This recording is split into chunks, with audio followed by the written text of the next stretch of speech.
복음은 좋은 소식이지요. 그리고 복음은 복된 소식이다, 이렇게 우리가 말을 합니다. 왜 그렇습니까? 복음은 예수 그리스도께서 우리의 모든 죄와 사망을 다 해결해 주시고 우리에게 구원을 주시고 그것뿐만 아니라 우리에게 자유를 주셨기 때문에, 그래서 복음인 거예요. 복음 안에는 그래서 구원이 있고 그 안에 자유가 있는 것이죠. 그래서 예수님 이런 말씀하셨어요.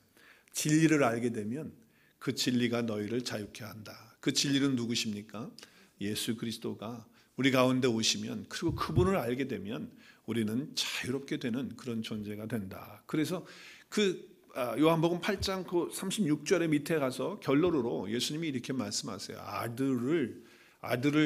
아들을 통해서 자유롭게 하면 너희가 참으로 자유로우리라. 아들은 예수님이시죠.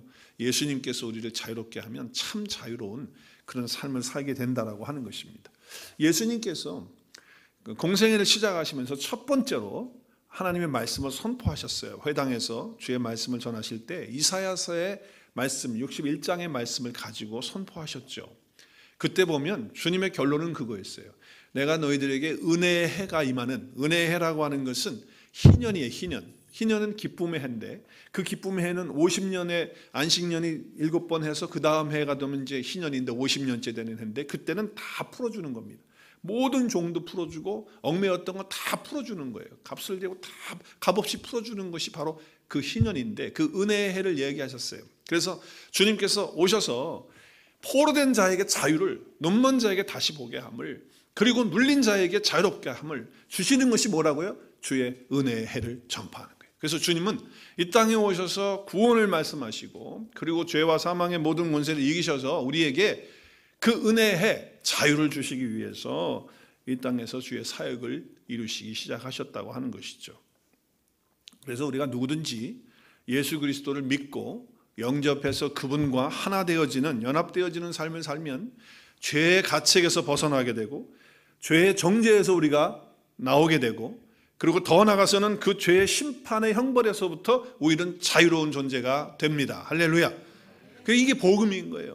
엄청난 파워죠. 그래서 로마서 8장 1절 2절에서는 이렇게 선포하잖아요. 우리 큰 소리로 선포해야 돼요. 시작. 그러므로 이제 그리스도 예수 안에 있는 자에게는 결코 정죄함이 없나니 이는 그리스도 예수 안에 있는 생명의 성령의 법이 죄와 사망의 법에서 나를 해방하였음이라. 믿으세요?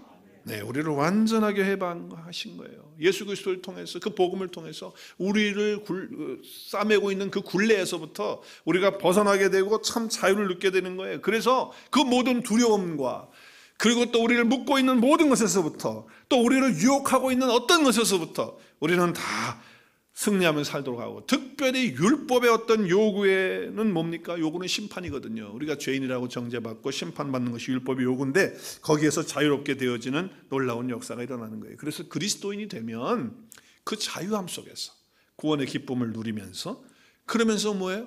정말 그 해방되어지는 삶 가운데서 진정한 자유의 삶을 누린다라고 하는 것이죠.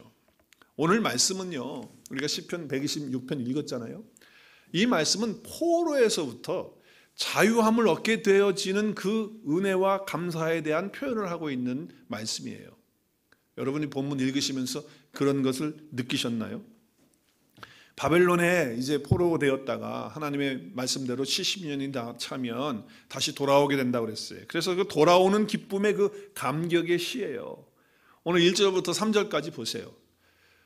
여호와께서 시온의 포로를, 시온이 어디입니까? 예루살렘이죠. 물론 영적으로는 우리가 다 하나님의 자녀들을 말하는 것이지만, 그 시온의 포로를 돌려보내실 때에 우리는 꿈꾸는 것 같았다. 우리가 어떤 일이 생각지도 않았던 일이 나오면 우리 막 꼬집잖아요. 이게 진짜냐, 꿈이냐, 생시냐 말이지. 막 꼬집는데, 포로로 사실 이제 다시 돌아오게 된다는 건 생각도 못했는데 그 일이 이루어지니까, 그래서 그 입에는 웃음이 가득하고 그 혀에는 찬양이 막 넘치고, 그리고 옆에 있는 나라들, 이방 나라들까지도 야, 이건 대단하다. 어떻게 저 사람들이 저렇게 포로 가운데서 이렇게 건져져 가지고 자유를 누리는 해방하면서 자기 나라로 갈 수 있을까? 이거는 하나님이 행하신 일이야 라고 이렇게 말할 정도로, 그러면서 온 백성들이 다 이것은 하나님이 큰 일을 행하신 거지 우리가 할 수 있는 일이 아니었다 라고 이렇게 선포하면서 기뻐하고 있는 것이 오늘 본문의 말씀이잖아요.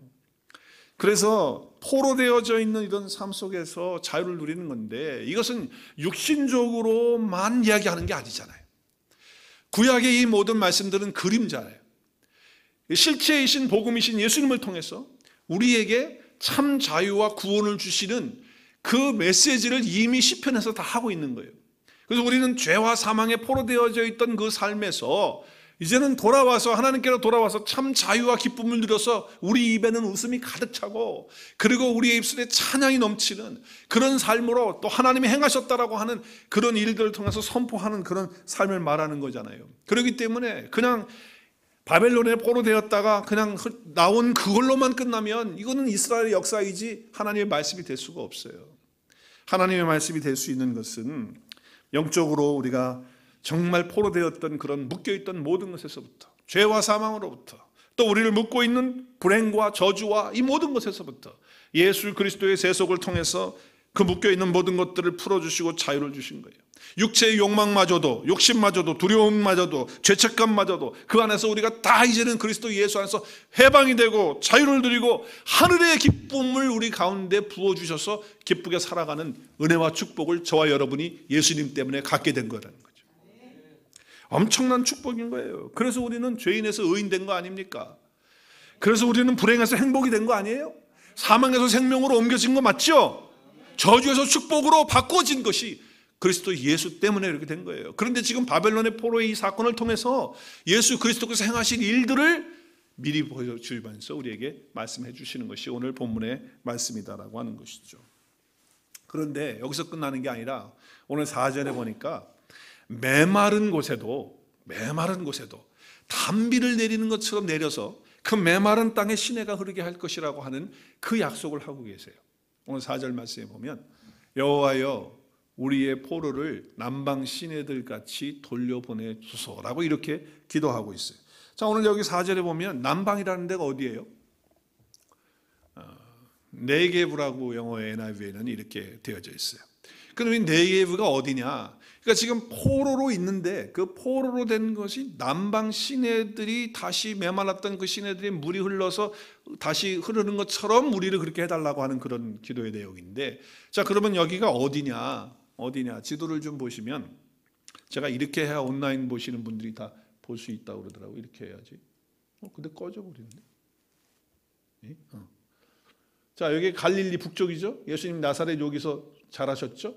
여기 쭉 내려오면 여기 요단강이죠. 내려오면 여기가 사해예요. 여기 사해 바다고, 여기가 예루살렘이죠. 여기가 예루살렘이에요. 예루살렘에서 내려오면 여기 베들레헴이죠. 베들레헴에서 더 내려오면 브엘세바 지나면 이제 여기 네게브가 여기서부터 시작이 되는 거예요. 그래서 애굽으로 가는 그 길까지의 그 여정의 그 길입니다. 그래서 조금 빨간 포인트로 여기 예배실에 있는 분들 보면 여기 이쪽입니다. 여기 네게브. 여기 완전히 밑으로, 이 밑으로 전부죠. 그래서 이쪽으로 가면 애굽이고요. 그래서 거기를 지금 얘기하는데, 그 상황을 보면, 사진을 보니까 이 정도로 이제 완전히 적막하고 이렇게 사막이에요.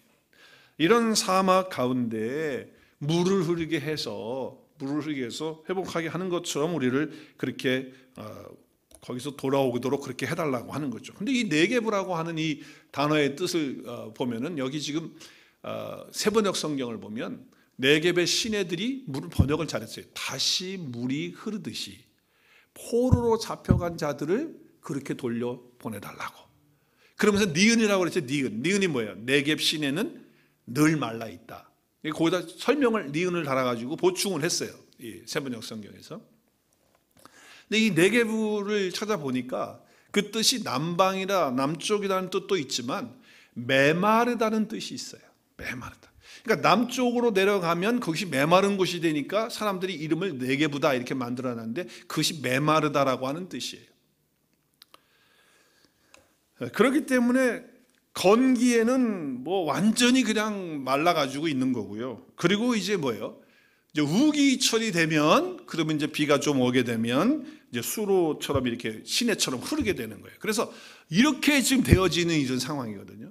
이게 지금 네게브의 현상이에요. 건조 때에 이렇게 메마른 거거든요. 그런데 단비가 내리면 이와 같이 아름다워지는 거예요. 그 바짝 말랐던 것이 이제 물이 흐르게 되면 이렇게 되는 거죠. 그래서 사막 안에 건조한 그런 것들이 이렇게 되어지는데, 오늘날 우리의 세계의 모습과 마찬가지 아닙니까? 이것을 에레미야 선지자는 너무나도 잘 알았어요. 그래서 동일한 안목으로 바라보면서 하나님 없이 살아가는 인생의 삶은 이렇게 메마른 삶이다. 그런데 이스라엘 백성들이 하나님을 버렸다. 그 하나님이 누구신지 아냐? 바로 생수의 근원이다. 근데 그 하나님을 버렸기 때문에 이렇게 되어지는 인생이다. 그런데 다시 하나님 앞에 돌아오면 이와 같은 삶이 이루어진다는 것을 에레미야는 선포하고 있어요. 우리 에레미야 3장 읽겠습니다. 시작. 내 백성이 두 가지 악을 행했나니 곧 그들이 생수의 근원이 되는 누구를 버렸어요? 나를, 하나님을 버린 것과, 한 가지 첫째 거. 두 번째는요, 스스로 웅덩이를 팠어요. 그런데 그 물을 가두지 못할 뭐야? 터진 웅덩이에요. 하나님 찾지 않아요. 생수의 근원인데. 그리고 자기들의 힘으로 물 받아가지고서 웅덩이 파가지고 물 받아서 우리가 여기서 먹고, 그리고 여기서 농사 짓고 그렇게 해야지 하고 웅덩이 팠는데, 그 웅덩이는 밑 빠진 독처럼 깨진 웅덩이에, 터진 웅덩이에요. 그래서 뭐예요? 물을 담아놔봐야 다 빠져나가 버리는 그런 웅덩이를 놓고 그것이 자기들을 만족케 할 것이라고, 메마르지 않게 할 것이라고 착각하고 있다는 거예요. 생수의 근원은 하나님이시다. 그분을 바라보고 그분을 구원받지 못한 사람들은, 그러니까 하나님 모르는 사람들은 전부 목마른 인생이고 메마른 인생을 살아간다는 거예요. 갈증 속에서 만족함 없이 살아간다고 하는 것이죠. 그러나 만족의 유일한 근원이 되시는 하나님과 함께 살면, 하나님과 함께 만나면, 그리고 예수 그리스도 안에, 이제 우리 신약에 오면 예수 그리스도 안에 우리가 들어오면, 그분 앞에 오게 되면 우리는 그분 만나면 뭘 마십니까? 생수를 마시는 거예요.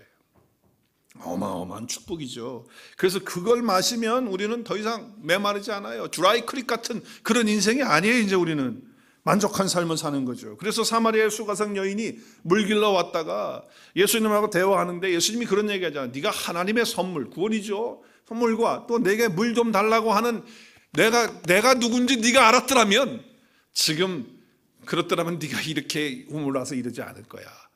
내가 생수를 너한테 줬을 텐데. 그랬더니 뭐라 그래요, 여인이? 그 생수 있으면 지금 나에게 주십시오. 그랬을 때 뭐라 그래요, 주님이? 내가 생수야, 나를 마시면 돼. 그랬어요.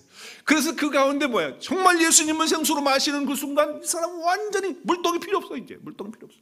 그 동네 가가지고 내가 생수 마셨다 말이야. 진짜 물 마셨다. 그거 떠들면서 말이죠. 그분 앞에 와야 된다. 내가 그분을 만났다. 다 같이 가자 말이지. 엄청난 역사를 이루신 거예요. 또 예수님께서 초막절 때에 많은 사람들이 모여서 초막절 행사를 하는 거예요. 근데 여러분, 행사는요, 이 행사로 끝나면 안 되거든. 그 행사의 내용이 중요한 거지 그 행사 껍데기가 중요한 게 아닌데, 지금 초막절의 마지막 날 하는 행사가 있었어요. 그게 뭐냐면, 물동에다가 물을 담아가지고 우리의 목마름과 또 우리의 모든 죄와 뭐 하여튼 그런 씻는 것도 의미가 되겠지만, 우리의 목마름과 메마른 것들을 다 해결한다고 해서 물동이를 가지고 물을 퍼가지고 길러가지고 그 앞에 가서, 제단 앞에 가서 그 물을 붓는 게 마지막 행사예요. 그러니까 사람들이 줄을 서가지고 물 퍼가지고 자기의 인생의 목마름을 해결하겠다고 다 가지고 올라가서 물을 부어요. 그런데 예수님이 그것을 보면서 너무 한심한 거예요. 지금 그 행사를 하고 그 일을 하고 있는데 실제로 생수를 못 마시고 있거든. 얼마나 답답하셨겠어요. 오늘 우리가 성만찬식 해요? 떡을 먹어요? 잔을 마셔요? 이건 하나의 그냥 예표지, 이게 물이고 그냥 주스고 그리고 빵이에요. 근데 여기에 그냥 참석해서 행사해봐야 아무 소용없는 거예요. 이거 무슨 의미가 있어요? 이 안에 들어있는 내용이 중요한 거죠. 우리가 떡을 먹고 피를 상징하는 잔을 마실 때에 그 안에 들어있는 사건의 영적인 내용이 나에게 있느냐 없느냐, 이것이 중요한 것이지 이 자체가 중요한 겁니까? 예수님이 볼 때 너무 한심한 거예요. 초막절에 그러고 있으니까. 그래서 예수님이 속이 상해가지고 벌떡 일어나셨어요. 마지막 날이잖아요. 근데 그러고 있으니까. 그래서 벌떡 일어나셔서 조용한 소리로, 누구든지 이렇게 하셨겠어요? 속에서 불이 나는데 그렇게 하셨겠냐고요. 아마 큰 목소리로 할 수 있는 난 최대한 목소리로 하셨을 거예요. 그래서 7장에 요한복음 7장에 보니까 명절은 초막절인데 그 마지막 날 행사하는 그걸 보면서 너무 답답해가지고 일어나가지고 뭐라 그랬어요? 어떻게 했어요? 자그맣게 얘기했어요? 아니면 큰 소리로 얘기했어요? 외쳤어요. 외치는 거는요, 목을 다해서 외치는 거예요. 누구든지 목마르거든. 지금 너희들 물 갖다 퍼가지고 갖다가 줘봐야 너희들의 목마름 해결 못해. 왜 그러고 있는 거냐? 나를 믿어야 되는데, 나를 믿어야 되는데. 생수의 강이 난데 나에게 와서 마셔야 되는데 라고 하시면서 말씀을 하시는 거예요. 그 생수는 마지막 이제 보혜사 성령으로 우리 가운데 임하실 그분을 주님 말씀하신 것이죠. 그래서 여러분, 우리는 생수의 강이 우리 가운데 예수 그리스도를 통해서 흘러나오게 되는 거예요. 터지는 거예요. 그럼 우리는 기쁨이 있고요, 그 안에 자유가 있는 거거든요. 엄청난 축복이 있는 거예요. 그래서 예수님께서 그 이스라엘 백성들이 광야에서 목마르다고 메마르다고 우리 물 없다고 말이지 소리치고 원망하고 할 때 어떻게 했어요? 하나님이 모세에게 뭐라 그랬죠? 반석에 명하여 물을 내라. 그랬을 때 모세가 실수를 했어요. 너무 화가 나니까. 이 백성들이 너무 목이 곱고 자기들 주장이 너무 세니까 답답해가지고서 반석을 뻥 치면서 그냥 우리가 물을 내라 그러면서 자기가 한 것처럼 그렇게 하나님 앞에 하니까 하나님이 그때 너는 이제 가나안에 못 들어가. 너 어떻게 그럴 수가 있어? 내가 있을 때 내가 인도했지 네가 인도했냐? 아무리 화가 나도 우리가 하나님께 할 말이 있고 하지 말아야 될 얘기가 있어. 그렇게 한 거예요. 자, 그렇게 되니까, 그런데 하나님이 어떻게 낸다고 물을 내겠다고 하시니까 반석을 치는 순간에 어떻게 됐습니까? 그 반석에서 생수가 터졌어요. 그래서 온 백성이 목마르지 않은 그것을 채우는 그런 역사를 이루었잖아요. 그걸 갖다가 사도 바울은 성령의 감동을 받아서 이렇게 얘기하고 있어요. 고린도전서에서 시작. 다 같은 신령한 음료를 마셨으니 이는 그들을 따르는 신령한 반석으로부터 마셨음에 그 반석은 누구예요? 누구예요? 예수 그리스도라는 거예요. 그 반석이 바로 예수 그리스도다. 예수 그리스도가 바로 생수의 근원이 되시는 것이다. 그분이다 라고 말씀을 하시는 것이죠. 주님 속에서 생수의 강이 터지게 해달라고 우리는 기도해야 돼요. 여러분, 답답한 것이 있어요? 무엇인가 자유함이 있어요? 뭔가 나를 누르고 있어요? 속박하고 있어요?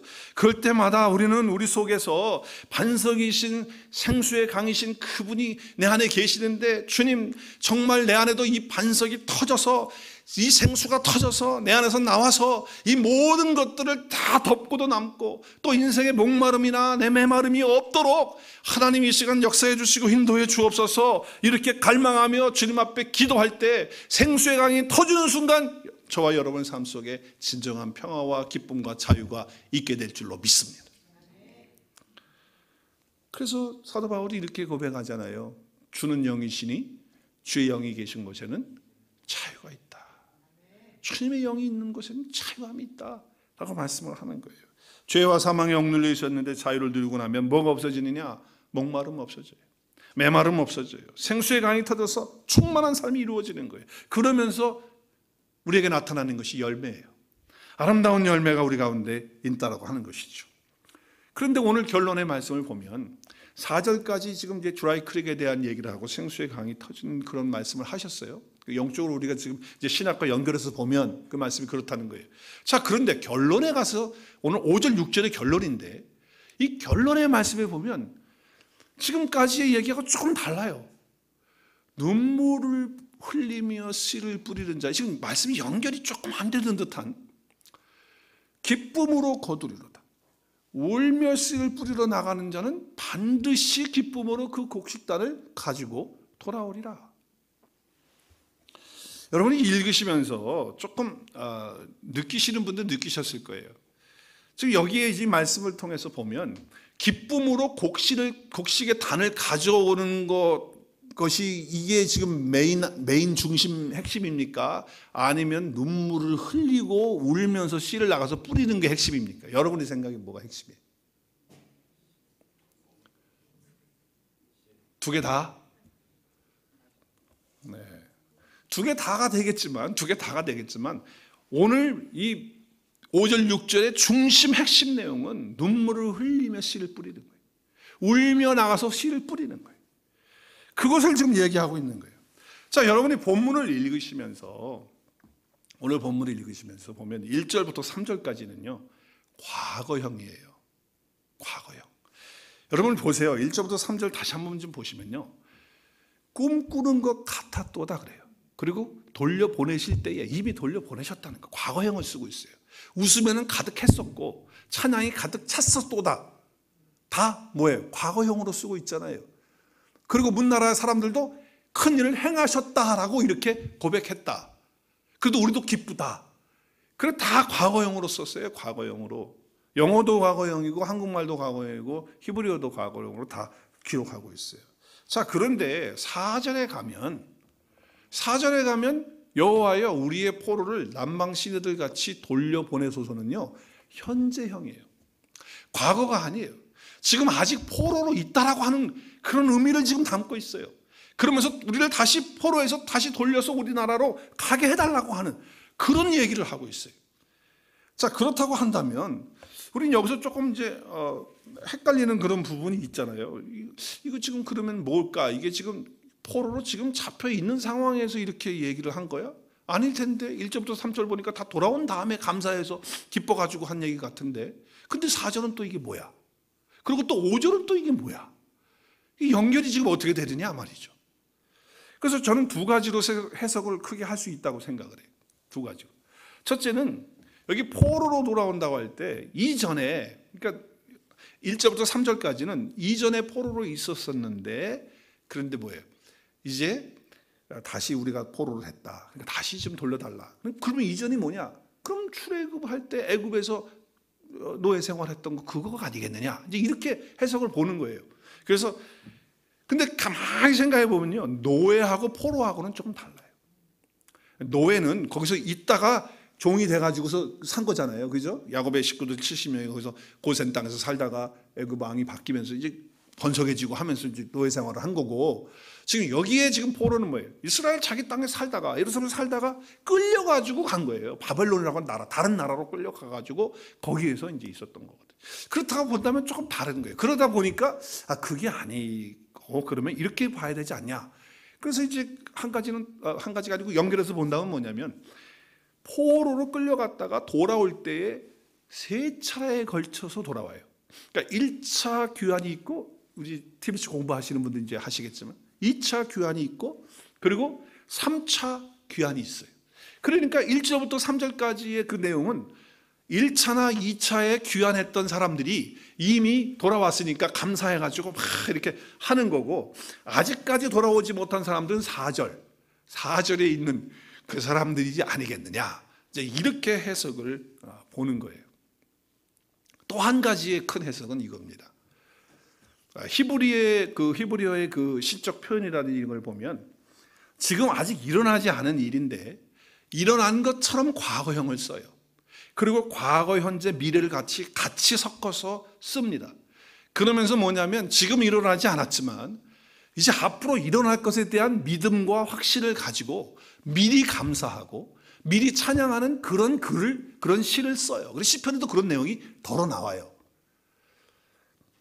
그렇기 때문에 지금 포로에 다 지금 아직 풀려나서 오지 않았다는 거죠. 그럼에도 불구하고 지금 뭐예요?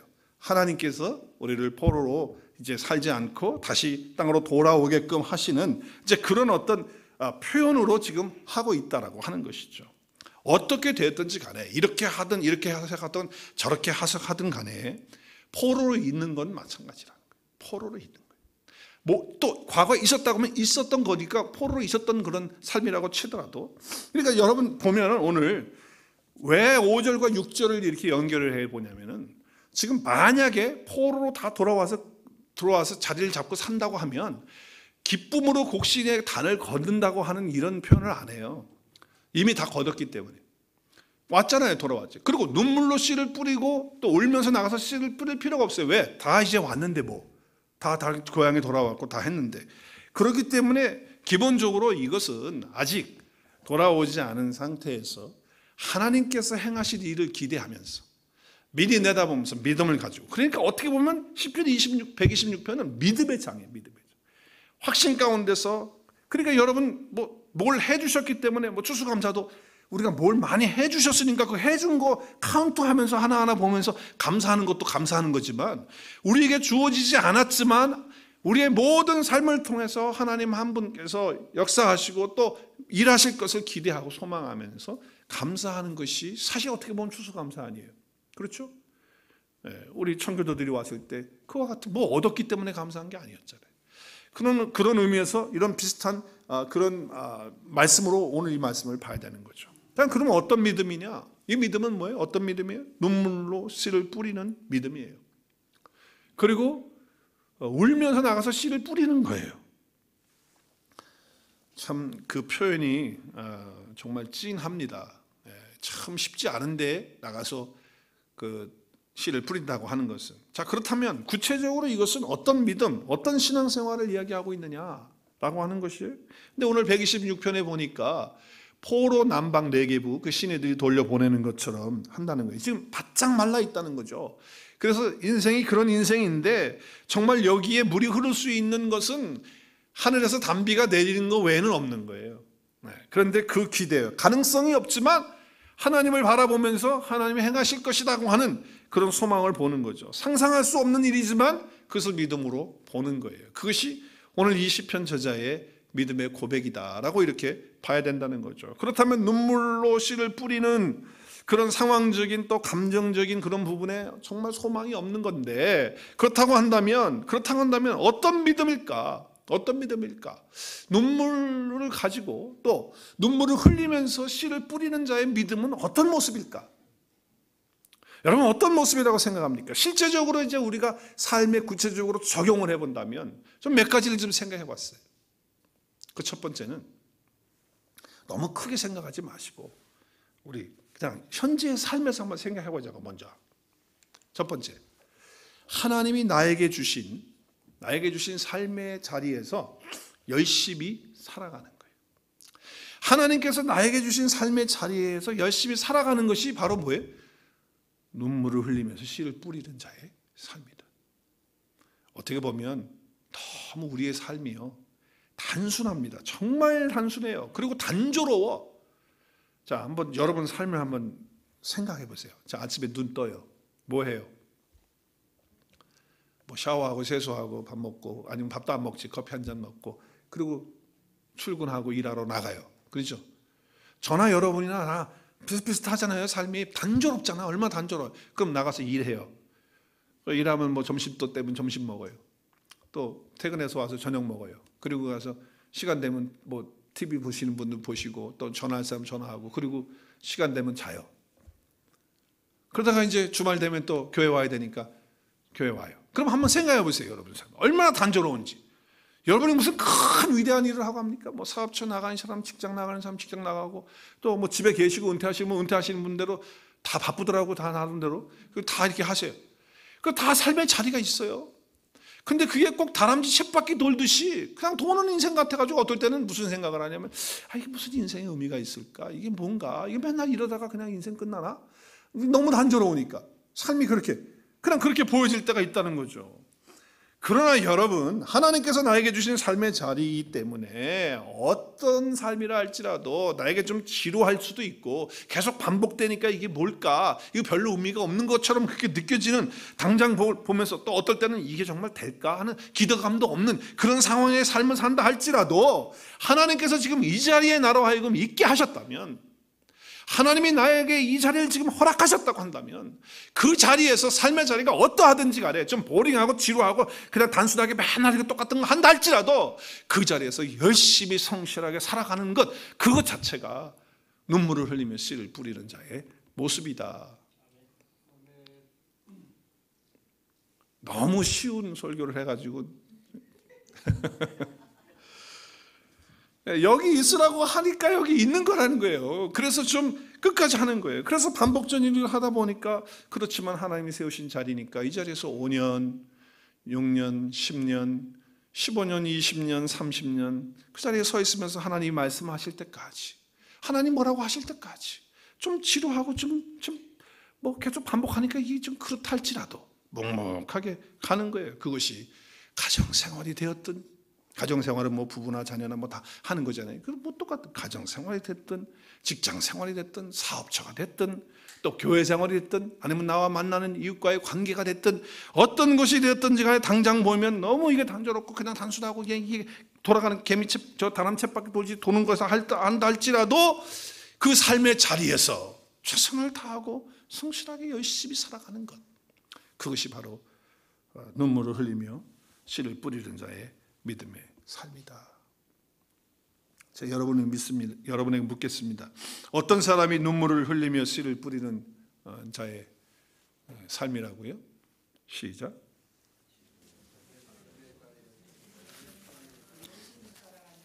네, 다 그렇게 안 사시려고 그러시나 보네. 다들 말씀 안 하시네. 네. 나에게 주신 삶에서 열심히 사세요. 최선을 다해서 사실 수 있길 바라요. 두 번째는요, 우리가 적용을 좀 하는 거예요. 눈물을 흘리면서 씨를 뿌리는 건 두 번째는 하나님은 우리에게 붙여주시는 사람들이 있어요. 곁에 두신단 말이에요. 그 왜 두실까? 미워하라고? 싸우라고? 사랑하라고 주시는 거거든요. 그러니까 하나님이 나에게 사랑하라고 주신 사람들이 있어요. 그 사람들이 어떤 반응을 하든지 상관없이 끝까지 사랑하는 거, 이것은요 정말 눈물을 흘리면서 씨 뿌리는 것 똑같아요.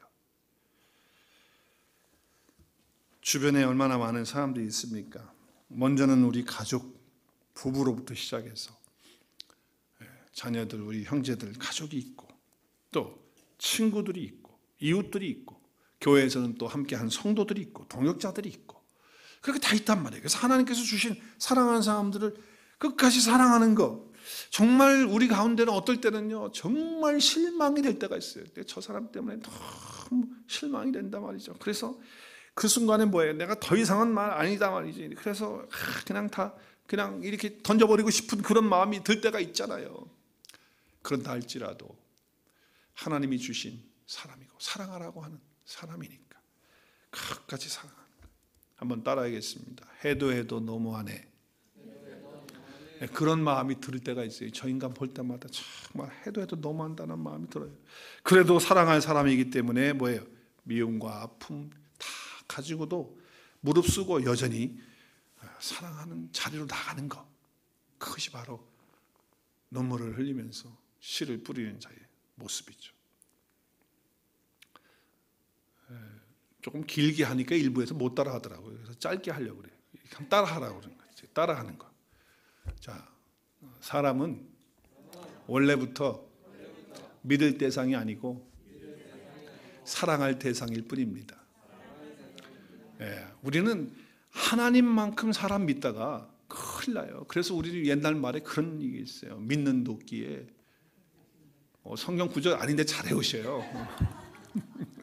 믿는 도끼에 발등이 찍히거든요. 근데 그게 한두 번이 아닌 거야. 너무 실망스러운 거예요. 내가 저 사람 저렇게 정말 믿었는데, 내가 저 사람 저렇게 안 봤는데, 그래가지고서 그렇게 되는군요. 그럴 때 우리는 뒤집어지는 거거든요. 그러나 원래부터 그건 믿을 존재가 아닌 사람이었잖아요. 물론 우리가 서로끼리 신뢰해주고 서로 신뢰하고 믿는 거지만 하나님처럼 신뢰할 수는 없는 거니까 그 사람 때문에 실망이 올 때에도 마음속에 그래, 끝까지 사랑하라고 주신 사람이니, 그리고 원래부터 사람은 사랑할 대상이지 믿을 대상이 못 되니까 그렇게 해야 된다라고 하는 그 마음을 가지고 끝까지 그를 품고 힘들지만 사랑하기로 작정하고 나가는 것, 그것이 바로 눈물을 흘리며 씨를 뿌려 나가는 그런 사람의 모습이라는 거죠. 수많은 아내들이 남편을 향하여 그렇게 눈물을 흘리며 씨를 뿌리고 살아가고 있습니다. 아내들이요, 그렇죠? 그래요. 정말 많은, 저는 그래요. 목회하면서 많은 아내들이 그 철부지 남편들 때문에 그렇게 눈물을 흘리면서 기도하는 거 봤어요. 그런가 하면 아내들보다는 그 숫자가 적겠지만 남편들 가운데도 아내를 향하여 그렇게 눈물로 씨를 뿌리는 그런 남자들도 있더라고요. 아내 때문에. 많지는 않지만 또 수많은 부모님들이 자녀들을 위해서 그렇게 하지 않습니까? 자녀들은 부모를 위해서 그렇게 하지 않지만 부모들은 자녀를 위해서 그렇게 한단 말이에요. 왜? 끝까지 사랑하기 때문에. 어떤 반응을 해도 자녀를 향해서 사랑하기 때문에 그런 거예요. 내 남편이 어떤 반응을 해도 내 남편을 사랑하기 때문에 그렇게 하는 거 아니냐 말이에요. 정말 변하지 않는 사람, 달라지지 않는 사람 보면요, 집어치우고 싶을 때가 많은 거예요. 그러나 포기하지 않고 눈물을 흘리며 씨를 뿌리는 그런 믿음으로 가게 될 때 얼마나 아름다운 것이 되느냐는 거죠. 아무리 힘들어도 어려워도 어떨 땐 언더스탠이 안 되고 말이죠. 그리고 정말 힘든다 할지라도 끝까지 사랑하는 것, 이것이 바로 뭐다? 눈물을 흘리면서 씨를 뿌리는 자의 모습이다. 마지막 하나 더는요, 우리 한번 같이 읽겠습니다. 시작. 하나님이 주신 말씀과 비전을 따라 영원한 나라에 투자하며 사는 것입니다. 여러분, 지금 상황에서는 터무니가 없는 거예요. 지금 현재 상황과 앞으로 우리가 갈 나라와는 너무 갭이 큰 거예요. 이 갭이, 이 공간이 너무 이게 벌어지기 때문에 참 힘들어요. 그렇지만 하나님이 나에게 말씀을 주셨으니까, 또 하나님 나에게 꿈을 주셨으니까, 그 말씀을 주셨기 때문에 먹고 사는 문제 급해요. 정말 힘들죠. 그런 상황이라 할지라도 하나님이 약속하셨기 때문에 포기하지 않고 나의 삶의 한 조각이라도 떼어서 하나님의 영원한 나라를 위해서 투자하고 드리는 거예요. 이것이 바로 눈물로 씨를 뿌리는 자의 삶의 모습이라는 거죠. 자기 교회는 넉넉하지 않지만 정말 하나님의 나라가 이 땅끝까지 증거되어지는 일들을 위해서 잘 알지도 못하는 선교사님을 위해서 기도하고, 그를 위해서 물질을 드리고, 그리고 심지어는 힘든 교회지만은 선교사를 파송하는 그런 자리까지 가서 선교사들을 파송하고 물질로 후원하고 기도로 후원하고 함께 후원하고, 난 한 번도 가보지 않은 나라지만 그 사람들 한 번도 만나보지 않은 사람들이지만 그 영혼들을 위해서 기도하고 눈물로, 그리고 나의 것들을, 시간을 드리고 나의 물질을 드리고 들여서 그 나라를 위해서 투자하고 하는 일은 선교 사역을 위해서, 또 한 영혼, 잃어버린 그 영혼 찾아서 하나님 앞에 올려드리기 위해서 정말 간절하게 기도하면서 하나님 앞에 나아가서 무릎 꿇고 기도하며 그 사람을 위해서 희생하고 섬겨주고 사랑하고, 그럼에도 불구하고 꼼짝하지 않는 거예요. 그럴 때 마음에 상심이 올 때 있죠. 그럼에도 불구하고 끝까지 붙들고 기도하면서 나가는 사람이 바로 뭐예요? 하나님 나라의 영원한 그 투자를 하는 사람이에요. 그 씨 뿌리는 사람이다, 그 말이에요. 천하보다 귀한 한 생명 위해서 눈물로 기도하는 거예요. 그리고 정말 차근차근 성장해 나갔으면 좋겠는데 그렇게 하지 못하는 모습 볼 때도 절망하지 말고 끝까지, 그게 5년이 되든 10년이 되든 하나님께서 하실 때까지, 열매를 거두실 때까지 그렇게 하는 거예요. 실망이 오고 포기하고 싶은 마음이 올다 한다 할지라도 끝까지 붙들고 나가는 거죠. 왜? 하나님 나에게 주신 말씀이 있으니까, 그 비전이 있으니까, 그 영원한 나라를 위해서 나가는 것. 그래서 낙심하지 않고 포기하지 않고 그렇게 하면 하나님의 때가 되면 반드시 기쁨으로 거두는 날이 오게 될 줄로 믿습니다. 우리 갈라디아서 말씀 함께 선포합니다. 시작. 우리가 선을 행하되 낙심하지 말지니 포기하지 아니하면 하나님의 때가 이름에 거두리라. 믿으십니까? 네, 우리가 이렇게 눈물로 씨를 뿌리는 것, 울며 나가서 씨를 뿌리는 것, 반드시 기쁨으로 그 식단을 거두게 되는 날이 있다는 거예요. 예수님이 씨 뿌리는 비유를 하시면서 뭐라고 그랬어요? 씨를 뿌리는데 그 씨가 어디에 떨어져요? 길가에 떨어져요. 또 어디에 떨어져요? 돌짝박에 떨어져요. 어디에 또 떨어져요? 가시밭에 떨어져요. 또 어디에 떨어져요? 좋은 밭에 떨어져요. 좋은 땅에 떨어져요. 그 다 존재를 얘기하는 존재. 다 존재, 땅은 존재들을 얘기하는데 그 씨는 뭐예요? 말씀이라고 주님 말씀해요. 복음의 말씀이 생명의 말씀이에요. 로고스의 말씀이 떨어질 때, 그때 그 밭이, 우리는 모르죠. 그 어디에 떨어진지. 그러나 우리가 정말 낙심하지 않고 포기하지 않고 계속 나가서 눈물을 흘리며 씨를 뿌리면, 그 생명의 복음의 씨앗을 뿌리면, 그 말씀을 뿌리면, 그러면 그것이 뭐 어떨 때는 길가에 떨어질 수 있고 돌잡하게 떨어지고 가시밭에 떨어질 수 있지만 어떤 때는 반드시 하나님께서 어디에 좋은 땅에 떨어지게 하심에 30배, 60배, 100배의 결실을 기쁨으로 가져오게 하실 것이라고 하는 거예요. 이것을 믿고 복음을 전하는 거예요. 낙심하지 않고 그 복음의 씨를 뿌리는 것이죠.